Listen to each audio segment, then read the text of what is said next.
I personally fit compassion into the values by being very compassionate towards others, by like helping others and always trying to do what's nicest and better for others, and passion also by being very passionate about helping others.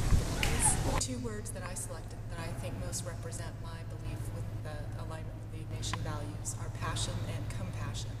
Passion because I think you have to have an ability to embrace whatever you're doing for the greater glory of God, and compassion because I think you need to be able to take that same wholeheartedness and that same belief and turn it around to help your fellow man. I think those two words are so important in how I hope to live my life going forward, and what I hope to take from this. Well, for me, with the Jesuits, I've always thought their selflessness really comes from the fact that they are committing themselves, mind, body, and soul to this mission. It's something that I admire so much. Yeah, I see selflessness as giving yourself to others, not worrying about yourself first, but worrying about others, how they live their life, and you want to help them and create a better life and a better atmosphere and a better experience for them in everything that you do. Yeah. Well, I'd like to talk about the word I've chosen, which is being selfless. And the way I'm going to describe selfless to me may sound a little contradictory to you, but it's being passionately disinterested. Disinterested means not uninterested, but not having your own self-interest in mind. Passionate, I think, is clear. It's having a passion for a result. And if you look behind me, you see some superheroes. Superheroes are they're passionate, right? They're also disinterested. They're trying to accomplish the good for everyone.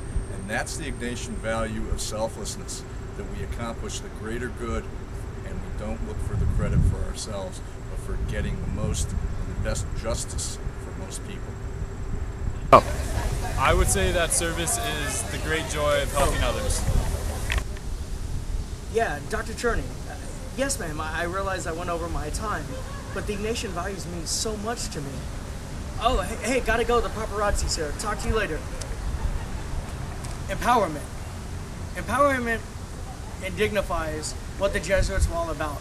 Jesus Christ has empowered people since the beginning of his birth, to St. Ignatius of Loyola, to myself and other students that are here. Without empowerment, people can't reach the maximum goals. The maximum goal is to live a Christ-like life while servicing social justice.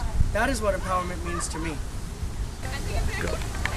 To me, empowerment has a lot to do with being the best version of yourself and trying to leave this world a better place than how you found it. Always striving to be excellent and helping others, and always, it almost goes hand in hand with selflessness as well.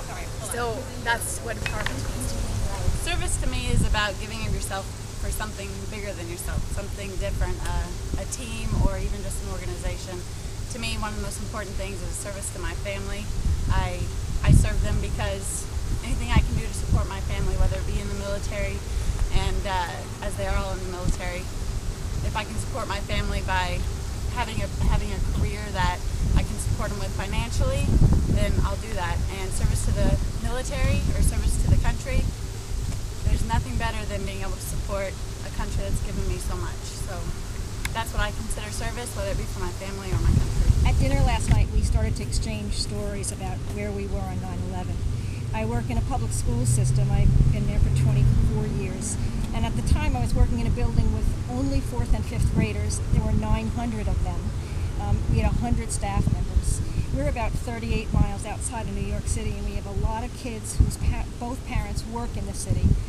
We very soon lost cell reception and phone reception anywhere near the city. Our first job, when we found out that the towers had been hit, was to pull the emergency cards of the kids and locate the ones who had both parents working in the city, try to contact them. We were not able to, and then start calling emergency phone numbers. I then pulled the kids from class and said there was a transportation problem on the railroad, and their next door neighbor would pick them up, and mom and dad were going to be late. We worked afterwards deciding whether to keep the school system open. We have 10,000 kids in the school system, and we decided to keep it open because it showed the community that we were ready and willing to support and move on. A couple weeks after that, the post office in the next town was hit with the big anthrax scare. So we had lots of faculty who were really frightened about it, and I found myself having to serve in a way that I wasn't comfortable with because I didn't have the answers. I didn't know if anthrax was going to hit us. We were not allowed to open our mail at school. It had to be opened for us with someone who had protective gear on. A couple weeks after that, there was a little girl, So Young Kim, who went to a sleepover with a bunch of Girl Scouts and had a headache and did not wake up the next morning. She had a brain aneurysm. Her father was a Presbyterian minister. And having gotten the permission from all the parents in that classroom, I went in and we talked about what to do with the empty chair, what it meant to be Korean and to be cremated, which was a life very different from what a lot of them had known. So I dealt with grief with little kids.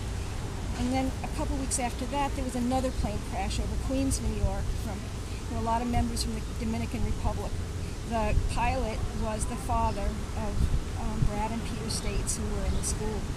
So again, I worked with classes having to explain death. There were so many times where I had no idea what I was going to say. I had no preparation for something like this. I remember one day there was a little kid, Alex Copenhaver, who is now at the University of Michigan, who came up to me and said, "Miss Cook, are we allowed to pray in school?" And it was one of those moments I had no idea what was coming. And I said, "You can do anything you want as long as you don't distract other kids." My service comes with God's grace, which is a gift that I'm so not entitled to, but nonetheless He gives me anyway. And with God's grace, my question now is to you. What are you going to do this year? That's great. We're on.